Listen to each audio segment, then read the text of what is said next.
வணக்கம். திசைகளின் 10 மணி செய்திகள். அரசு அலுவலகங்களில் முகப்புகளில் பணிபுரியும் ஊழியர்கள் மக்களிடம் நட்புணர்வோடு நடந்து கொள்ள வேண்டும். அமைச்சர் டாக்டர் ஜலிஹா முஸ்தபா வலியுறுத்து. அரசு அலுவலகங்களில் பொதுமக்களுடன் நேரடியாக தொடர்பு கொள்ளும் கவுண்டர் எனப்படும் முகப்புகளில் பணிபுரியும் ஊழியர்கள் நட்புணர்வு, கவர்ச்சிகரமான ஆளுமை, நேர்மை ஆகியவற்றுடன் இருக்க வேண்டும் என்று பிரதமர் துறை அமைச்சர் டாக்டர் ஜலிஹா முஸ்தபா வலியுறுத்தியுள்ளார். அவர்கள் மக்களுடன் நல்லிணக்கத்துடன் பழக வேண்டும் என்றும் அப்போதுதான் சிறந்த சேவையை வழங்க முடியும் என்றும் அவர் கூறினார். கவுண்டர் ஊழியர்கள் பொதுமக்களுடன் நேரடி தொடர்பில் இருப்பதால் அவர்களின் அணுகுமுறை மிகவும் முக்கியம். அவர்கள் பொதுமக்களுக்கு அரசு அலுவலகத்தின் முதல் பிரதிநிதியாக இருக்கிறார்கள். எனவே அவர்கள் நல்ல முறையில் நடந்து கொள்ள வேண்டும் என்பது அவசியம். 5 ஆண்டுகளுக்கு மேல் ஒரே இடத்தில் பணியாற்றும் கவுண்டர் ஊழியர்களை படிப்படியாக இடமாற்றம் செய்ய வேண்டும் என்று பொதுச்சேவை தலைமை இயக்குநர் தன்ஸ்ரீ ஒன் அஹ்மத் ஜலான் அப்துல் அசீஸ் பரிந்துரைத்துள்ளார். இஃது அரசு சேவைகளின் செயல்பாட்டை பாதிக்காமல் இருக்க உதவும் எனவும் குறிப்பிட்டிருந்தார். சாலை போக்குவரத்து துறை ஜேபிஜே தனது அதிகாரிகளுக்கு உடல் கேமராக்களை வழங்கும் திட்டத்தில் உள்ளது. இதற்கான நிதி ஒதுக்கீடும் கொள்முதல் பணிகளும் நடைபெற்று வருவதாக அதன் தலைமை இயக்குநர் டாக்டர் ஏடி ஃபட்லி ரம்லி தெரிவித்தார். இவ்வாண்டு ஆகஸ்ட் அல்லது செப்டம்பர் மாதத்தில் குத்தகைக்கு விண்ணப்பிக்க திறக்கப்படவுள்ளது. இந்த கேமராக்கள் நடைமுறைக்கு வந்த பிறகு அதற்கான நிலையான இயக்க நடைமுறை வெளியிடப்படும் என்றார். முன்னதாக இந்த கேமராக்கள் அமலாக்கத்தின் வெளிப்படை தன்மையை அதிகரிக்கும் என்று போக்குவரத்து அமைச்சர் ஆந்தனி லோக் தெரிவித்துள்ளார். குறிப்பாக கனரக வாகனங்களை கண்காணிப்பதில் இது மிகவும் பயனுள்ளதாக இருக்கும் என குறிப்பிட்டிருந்தார். நிதி ஆலோசனை நிறுவனங்கள் அரசு ஊழியர்கள் உட்பட கடன் பெற விரும்பும் மக்களிடம் அதிக கட்டணம் வசூலித்து மோசடியில் ஈடுபடுவது ஊழல் தடுப்பு ஆணையத்தின் விசாரணையில் தெரியவந்துள்ளது. இந்த நிறுவனங்கள் வங்கிகளுடன் கூட்டு சேர்ந்து சுமார் 700 மில்லியன் ரிங்கிட் வரை கடன் பெற்று மோசடி செய்துள்ளன. பாதிக்கப்பட்டவர்கள் தாங்கள் பெற்ற கடனில் ஒரு பகுதியை இந்த நிறுவனங்களுக்கு கட்டணமாக செலுத்த வேண்டிய கட்டாயத்தில் உள்ளனர் என மலேசிய ஊழல் தடுப்பு ஆணையத்தின் தலைவர் தான்ஸ்ரீ அசாம் பக்கி குறிப்பிட்டார். இந்த மோசடி தொடர்பாக 12 பேர் கைது செய்யப்பட்டுள்ளனர். மேலும் விசாரணை தொடர்ந்து நடைபெற்று வருகிறது என்றும் சம்பந்தப்பட்ட அனைவர் மீதும் கடுமையான நடவடிக்கை எடுக்கப்படும் என்றும் அவர் கூறினார். இந்த கும்பல் சுமார் 22 மில்லியன் ரிங்கிட் வரை பண மோசடியில் ஈடுபட்டிருக்கலாம் என்றும் கூறப்படுகிறது. தாதியர் பணிகளுக்கு இளங்கலை பட்ட படிப்பு குறைந்தபட்ச கல்வி தகுதியாக இருக்க வேண்டும் என்ற கோரிக்கை வலுத்துள்ளது. மலாயா தாதியர் சங்கம் இந்த கோரிக்கையை சுகாதார அமைச்சகத்திடம் ஏற்கனவே சமர்ப்பித்துள்ளது. ஆனால் இதுவரை எந்த பதிலும் கிடைக்கவில்லை என அச்சங்கத்தின் தலைவர் சாயிடா அத்மன் தெரிவித்தார். இளங்கலை பட்டம் பெற்ற தாதியர்களுக்கு தற்போது கிடைக்கும் சம்பளத்தை விட அதிக சம்பளம் கிடைக்கும் என BH ஊடகத்திற்கு வழங்கிய பேட்டியில் குறிப்பிட்டிருந்தார். தாய்லாந்து, சிங்கப்பூர், பிலிப்பீன்ஸ், இந்தோனேசியா போன்ற நாடுகள் ஏற்கனவே இந்த முறையை பின்பற்றி வருகின்றன. உலக சுகாதார அமைப்பின் பரிந்துரையும் இதை வலியுறுத்துகிறது. குறைந்த சம்பளம் காரணமாக டிப்ளோமா படித்தவர்களை அரசு மட்டுமின்றி தனியார் மருத்துவமனைகளிலும் அதிகம் பணியமர்த்துவதால் இளங்கலை பட்டம் பெற்ற தாதியர்கள் வெளிநாடுகளுக்கு வேலைக்கு செல்லும் நிலை ஏற்பட்டுள்ளது என சைடா அத்மான் மேலும் கூறினார். கிள்ளான் மாவட்ட நில அலுவலக ஊழியர்கள் சட்டவிரோத நில பரிமாற்ற கும்பலுடன் தொடர்புடையவர்கள் என்று ஸ்லாங்கூர் மாநில முதல்வர் டாக்டர் ஸ்ரீ அமீருடீன் ஷாரி தெரிவித்துள்ளார். இந்த சட்டவிரோத செயலில் மேலும் பலர் சம்பந்தப்பட்டிருக்கலாம் என்று சந்தேகம் தெரிவிக்கப்பட்டுள்ளது. கையேடு முறையில் இருந்து கணினி முறைக்கு மாறிய சமயத்தில் சில அதிகாரிகள் கூட்டு சேர்ந்து இந்த மோசடியில் ஈடுபட்டது தெரிய வந்துள்ளது என அவர் குறிப்பிட்டார். இந்த மோசடி வேறு மாவட்டங்களுக்கும் பரவி இருக்க வாய்ப்புள்ளதா என்பது குறித்து விசாரணை நடத்தப்படும்.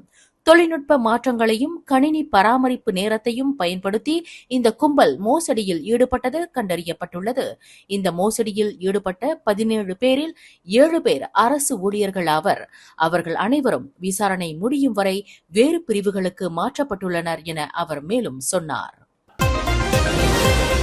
மருத்துவ அதிகாரிகளுக்கான வக்து பக்ரஜோ பர்லைனான் எனப்படும் மாறுபட்ட வேலை நேர முன்னோடி திட்டம் ரத்து செய்யப்பட்டது அரசாங்கத்தின் தவறான முடிவு அல்ல என்று சுகாதார அமைச்சர் டாக்டர் ஜுல்கிஃப்லி அஹ்மத் தெரிவித்துள்ளார். மருத்துவர்களின் பணிச்சுமையை குறைக்கும் நோக்கில் தொடங்கப்பட்ட இத்திட்டம் கடிதம் கசிந்ததால் ரத்து செய்யப்பட்டது. நாடு முழுவதும் உள்ள மருத்துவர்களை கலந்தாலோசிக்காமல் திட்டம் வெளியிடப்பட்டதால் ஏற்பட்ட எதிர்ப்பின் காரணமாகவே இந்த முடிவு எடுக்கப்பட்டதாக அவர் கூறினார். புதிய திட்டத்தை உருவாக்குவதற்காக மருத்துவ ஆலோசனை குழு நியமிக்கப்பட்டுள்ளது. நாடு முழுவதும் உள்ள மருத்துவர்களுடன் கலந்துரையாடிய பிறகே புதிய திட்டம் வெளியிடப்படும் என்று அமைச்சர் தெரிவித்துள்ளார். மலேசிய மருத்துவ சங்கம் அரசின் இந்த முடிவை வரவேற்றுள்ளது குறிப்பிடத்தக்கது.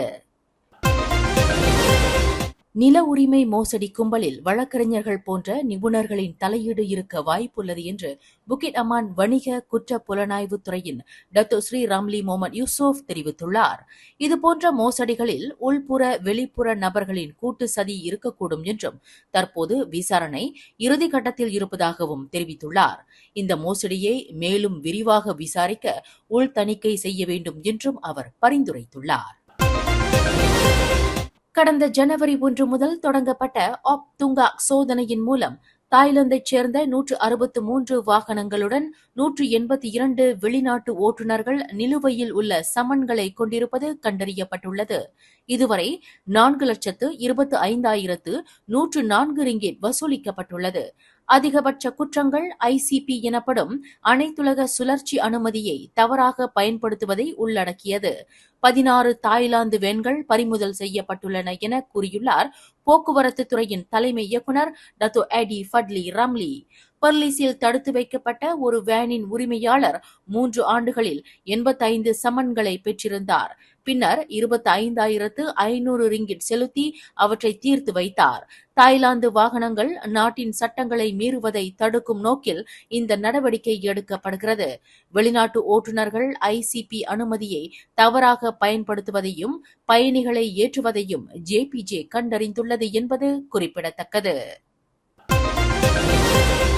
நெல் விலை உயர்வு தொடர்பாக எந்த விவசாயி குழுவும் குறிப்பாணை தாக்கல் செய்யலாம் என்று மலேசிய உணவு பாதுகாப்பு விவசாய அமைச்சர் டத்தோ ஸ்ரீ முகமது சபு தெரிவித்தார். சுமார் 1000 விவசாயிகள் இது தொடர்பாக பிரதமரின் அலுவலகத்தில் குறிப்பாணை தாக்கல் செய்ய உள்ளனர். அனைத்து தரப்பினருடனும் பேச்சுவார்த்தை நடத்திய பிறகு அரசு உரிய முடிவை எடுக்கும் என்று முகமது சபு தெரிவித்துள்ளார். உள்ளூர் அரிசி விநியோகத்தையும் நெல் கொள்முதல் விலை பிரச்சினையையும் தீர்க்க அரசு தீவிர முயற்சிகள் மேற்கொண்டு வருகிறது.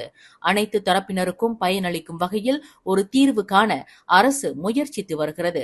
விரைவில் இது தொடர்பான அறிவிப்பு வெளியாகும் என அவர் மேலும் சொன்னார்.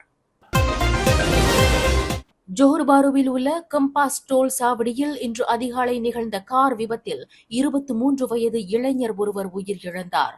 அவர் ஓட்டி வந்த பிரடுவா அக்ஸியா கார் கட்டுப்பாட்டை இழந்து கான்கிரீட் சுவரில் மோதியதால் இந்த விபத்து நிகழ்ந்தது. சம்பவ இடத்திலேயே அவர் உயிரிழந்ததாக ஜோஹர் பாரு உத்தாரா மாவட்ட காவல்துறையின் தலைவர் அசிஸ்டன்ட் கமிஷனர் பல்பீர் சிங் மஹிந்தர் சிங் தெரிவித்துள்ளார். தீயணைப்பு மீட்பு படையினர் சம்பவ இடத்திற்கு விரைந்து சென்று மீட்பு பணியில் ஈடுபட்டனர். காரில் சிக்கியிருந்தவரின் உடலை மீட்ட காவல்துறையினர் விபத்து குறித்து விசாரணை நடத்தி வருகின்றனர். இந்த விபத்து சாலை போக்குவரத்து சட்டம் 1987 பிரிவு 41(1) கீழ் விசாரிக்கப்படுகிறது.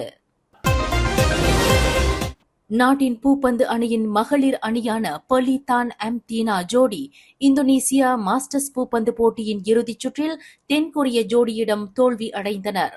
இதன் மூலம் அவர்கள் சாம்பியன் பட்டம் வெல்லும் வாய்ப்பை இழந்தனர். இதற்கு முன் இந்திய ஓபன் போட்டியின் அரையிறுதி சுற்றிலும் இதே தென்கொரிய ஜோடியிடம் அவர்கள் தோல்வி அடைந்தனர் என்பது குறிப்பிடத்தக்கது.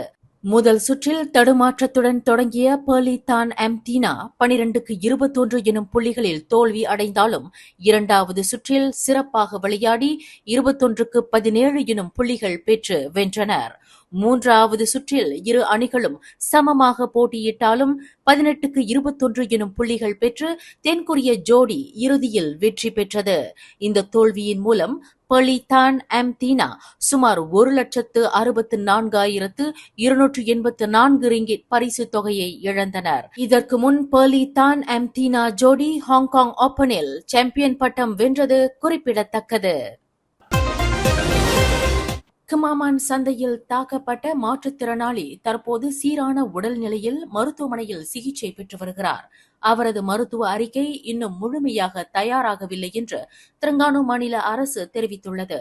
பாதிக்கப்பட்டவர் மருத்துவமனை கண்காணிப்பில் உள்ளதாக தெலங்கானா மாநில வீட்டு வசதி, சுகாதாரம், ஊராட்சி மன்ற ஆட்சிக்குழு உறுப்பினர் டாக்டர் வான் சுகைரி வான் அப்துல்லா தகவல் அளித்துள்ளார். இந்த தாக்குதல் வழக்கு தொடர்பான விசாரணை அறிக்கை அரசு வழக்கறிஞர் அலுவலகத்திற்கு அனுப்பப்பட்டது. பின்னர் பாதிக்கப்பட்டவரின் முழு மருத்துவ அறிக்கைக்காக மீண்டும் காவல்துறைக்கு திருப்பி அனுப்பப்பட்டது. முழுமையான மருத்துவ அறிக்கை கிடைத்தவுடன் அடுத்த கட்ட விசாரணை நடைபெறும் என தெரிவிக்கப்பட்டுள்ளது.